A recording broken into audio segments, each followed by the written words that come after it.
ఇంధన ధరలు ప్రపంచవ్యాప్తంగా జరుగుతున్న ఈ సంక్షోభం, గల్ఫ్ ప్రాంతంలో ఏ విధంగా యుద్ధ వాతావరణం దాదాపు 3 నెలల నుంచి కొనసాగుతున్నా కూడా ఆయిల్ మార్కెటింగ్ కంపెనీస్ పెరిగిన ఇంధన ధరల్ని వాళ్ళు బేర్ చేసుకుంటూ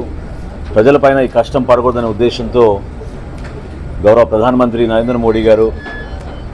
ఒక సుదీర్ఘమైన ఆలోచనతో ప్రజలపైన ఈ భారం మోపితే అనేక రంగాలపైన కూడా ప్రభావం అయ్యే పరిస్థితి ఉంది కాబట్టి చాలా జాగ్రత్తగా ఆలోచించి మోటార్ స్పిరిట్ పెట్రోల్ అంటాం, అది కూడా ₹3 ఈరోజు ఉదయం నుంచి పెంచడం జరిగింది. రాష్ట్ర ప్రభుత్వం నుంచి గౌరవ ముఖ్యమంత్రి గారి సారథ్యంలో అనుక్షణం దీనిపైన మేము సమీక్షిస్తూ రాష్ట్రంలో ఎక్కడ కూడా కొరత లేకుండా, ప్యానిక్ బయింగ్ లేకుండా,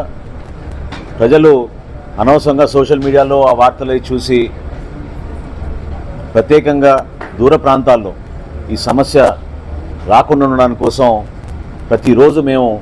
ఈ 3 కంపెనీస్ తోటి కూడా సమీక్షించుకుంటూ ప్రభుత్వం నుంచి అన్ని విధాలుగా సిద్ధంగా ఉన్నాం. దయచేసి రాష్ట్ర ప్రజలందరికీ మనవి ఏంటంటే, ఈ సందర్భంగా నిన్న క్యాబినెట్లో కూడా సుదీర్ఘంగా చర్చించాం. ప్రజలు ఈ ఇంధన ధరలు పెరిగిన సందర్భంగా ఈ సమస్య మన కోసమే కాదు, ప్రపంచవ్యాప్తంగా ఉన్న సమస్య. రాబోయే రోజుల్లో దీనికి ప్రత్యేకంగా ఒక బాధ్యత కలిగిన పౌరులుగా ప్రతి ఒక్కరూ కొంచెం పొదుపు చేయడం అనేది అలవాటు చేసుకోవాలి.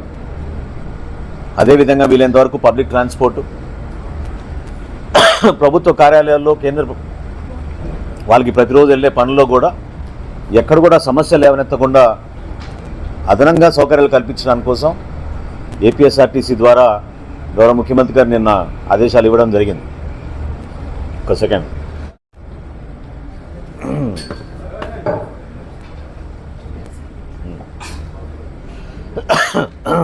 ఓకే, రాష్ట్రంలో ప్రస్తుతం రబీలో జరుగుతున్న ధాన్యం కొనుగోలు విషయంలో రైతాంగానికి ఇక్కడ ఇబ్బంది కలగకుండా ఉండే విధంగా పౌరులకు కూడా పౌర సరఫరా శాఖ నుంచి మేము ఖచ్చితంగా రాబోయే రోజుల్లో ఇటువంటి పెరుగుదల వలన ఎక్కువ నష్టం జరగకుండా చూసుకోవడానికి ధరలపైన ఎప్పటికప్పుడు సమీక్షించుకుంటూ ప్రతి జిల్లాలో కూడా జిల్లా కలెక్టర్ గారు, జాయింట్ కలెక్టర్ గారు సమగ్ర నివేదిక ప్రతిరోజు కూడా మేము తెప్పించుకుంటా ఉన్నాం. ఎథనాల్ బ్లెండింగ్ ఎక్కువ చేయాలని కేంద్ర ప్రభుత్వం ఇచ్చిన సలహా మేరకు రాష్ట్రంలో కూడా ఇటువంటి పరిశ్రమలు ప్రోత్సహించాలని నిన్న గౌరవ ముఖ్యమంత్రి గారు చాలా స్పష్టంగా చెప్పడం జరిగింది. వాటిని ఫాస్ట్ ట్రాక్లో తీసుకొచ్చి ఎథనాల్ బ్లెండింగ్ ద్వారా కనీసం 30% వరకు మనం ఈ పెట్రోల్ పైన ఆధారం తగ్గించే విధంగా మనకు ఉపయోగపడుతుందనే నమ్మకంతో దీని ద్వారా మనందరం నేర్చుకోవాల్సింది,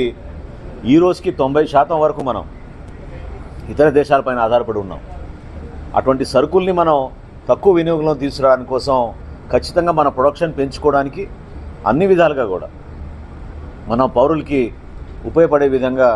రాష్ట్ర ప్రభుత్వం నుంచి ఎల్లప్పుడూ సిద్ధంగా ఉంటామని ఈ సందర్భంగా తెలుపుకుంటూ మరొకసారి నేను రిక్వెస్ట్ చేసేది, దయచేసి అనవసరంగా ప్యానిక్ బయింగ్ కానివ్వండి, ఎవరైనా ఎక్కడైనా బ్లాక్ మార్కెటింగ్లో పాల్గొన్నా కూడా క్షేత్రస్థాయిలో ఉన్న వాస్తవ పరిస్థితులను గమనించి ఈ రోజున కేంద్ర ప్రభుత్వం తీసుకున్న నిర్ణయాన్ని మనం బాధ్యత కలిగిన పౌరులుగా కొన్ని చర్యలు తీసుకుని మనలో మనం అటువంటివి పాటిస్తే తప్పకుండా ఈ సమస్య పెద్దగా కాకుండా మనం చూసుకోవచ్చు అనే నమ్మకంతో మేము అందరినీ కూడా అపీల్ చేస్తున్నాను.